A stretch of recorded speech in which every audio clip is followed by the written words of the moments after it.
Welcome to the Ben Daniel podcast where we're calling a spade a spade. Great to be here with you guys today. Do you know how we all know Caitlin Clark made the correct decision in telling Adam Silver to go kick rocks?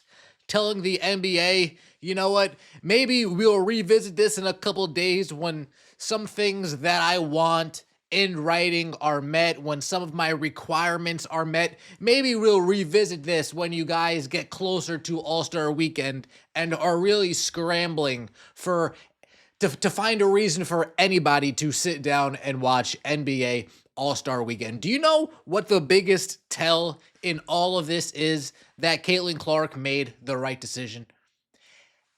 Everybody in sports media today is, one, talking about it, two, saying Caitlin Clark made the right choice.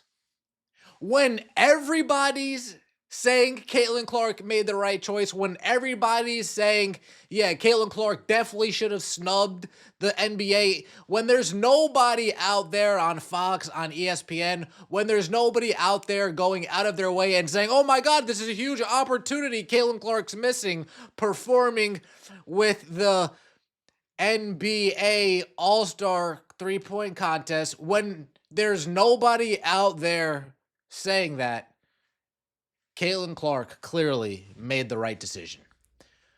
Colin Cowherd, Jason Whitlock, Stephen A. Smith, and yes, even our good old friend Shanae Ogwumike. Shanae. Yes, our good friend Shanae Ogwumike. All of these individuals, all of these media personalities went on their respective platforms today, not only bigged up Caitlin Clark, but at the same time talked about the lack of star power in the NBA, the lack of excitement in the NBA, why we are also disinterested in the NBA. We're all fed up with the NBA.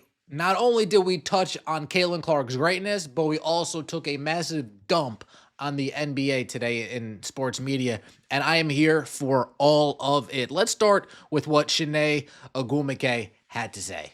Caitlin Clark, in her decision, I not only respect it, but I wholeheartly support it. Hold on. R-E-S-P-E-C-T, find out what it means to me. R-E-S-P-E-C-T.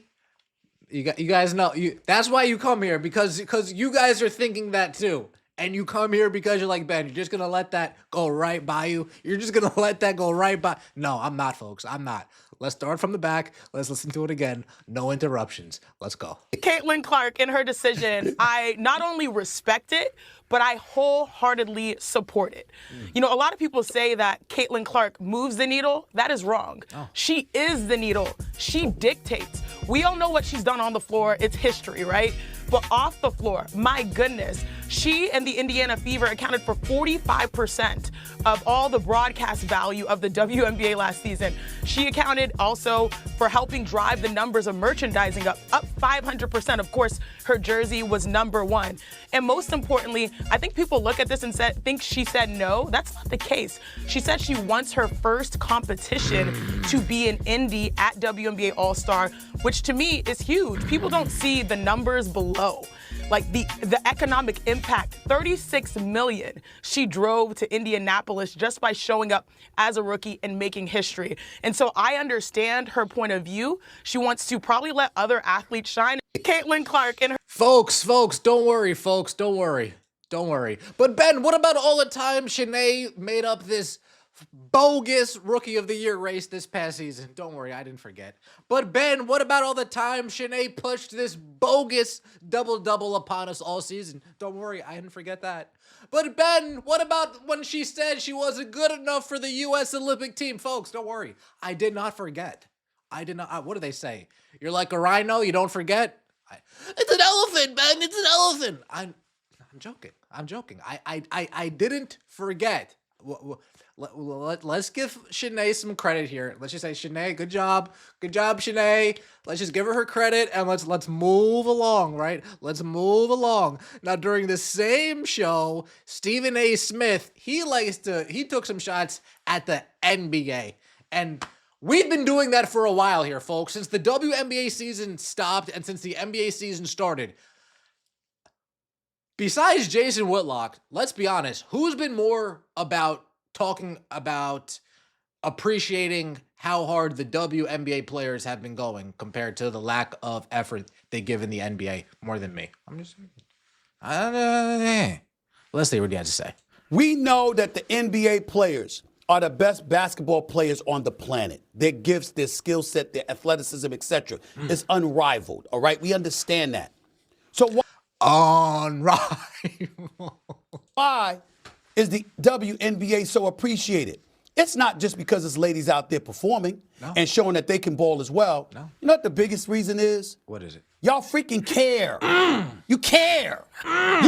You can't look at an audience and give them the proverbial middle finger. It's true. That's what the NBA players have done to All-Star Weekend. That's what they've done. There's no getting around this.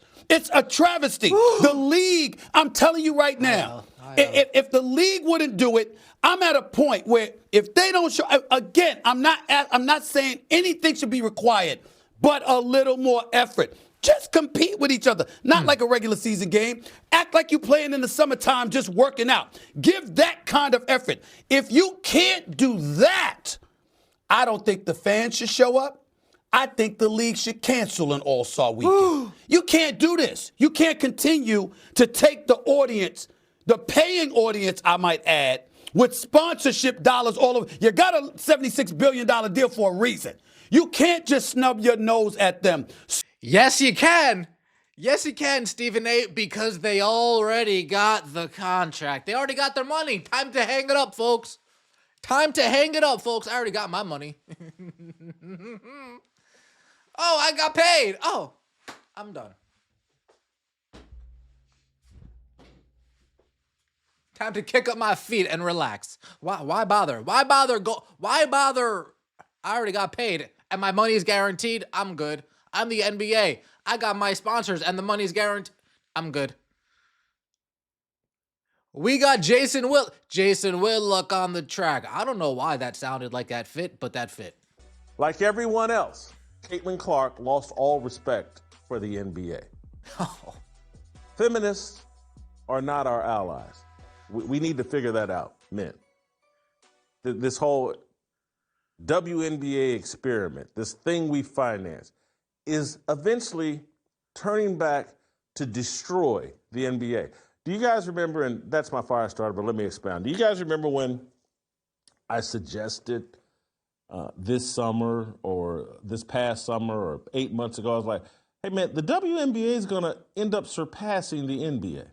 Remember when I said that and people thought I was crazy? No one's going to watch women's basketball. And a lot of people watch women's basketball. And it'll be interesting what happens this year now that Caitlin Clark has come out of the closet as a woke and as a feminist and as someone that bows to Black Lives Matter. It'll be interesting to see how many of us circle back. Nobody cares, clearly, because we're still talking about it. People care, but not enough. Not an ally of ours. But I do think, I'm right now I'm starting to suspect the momentum of the WNBA is going to continue. Because at least they have American stars. Woo! At least the women in the WNBA play hard. Woo! The competition and winning is still important to them. Competition, winning, play hard. Jason Whitlock, you gotta love Jason Whitlock, always offering some perspective. But keep the NBA, you're going to. People were more tuned in to the WNBA All-Star Game than the NBA All-Star Game, the WNBA Draft than the NBA Draft, the WNBA season than the NBA season, the WNBA top player than the NBA top player. Even Colin Cowherd, again, folks, literally everybody is saying, yeah, she made the right decision. So Caitlin Clark, we've called her Taylor Swift in tennis shoes. The nation fell in love with her. She said no thank you to the NBA offering her a chance to participate in their three-point shooting contest. Now think how amazing that is. If I'd have said to you a couple years ago, yeah, the NBA, to save their All-Star weekend, because it's kind of silly and unserious now, we're getting tired of it, they're going to ask a WNBA player to join the three-point shooting contest to save it. NBA. And that's what it is. Save it. They need Caitlin Clark to save it because the NBA's lost interest of majority of America. The fact everybody is backing this up and not saying, oh, we're not spinning it. Oh, big opportunity. If Sabrina said no, big opportunity miss. Caitlin Clark saying no, nope, she's right. Caitlin Clark saying I want to do it first time in front of my fans. Nope, she's right. Let me know what you think in the comment section below. I appreciate all of the support. Don't forget to like the video if you enjoyed and subscribe to the channel. That would mean so much to me. We'll see you next time. And as always, take it easy.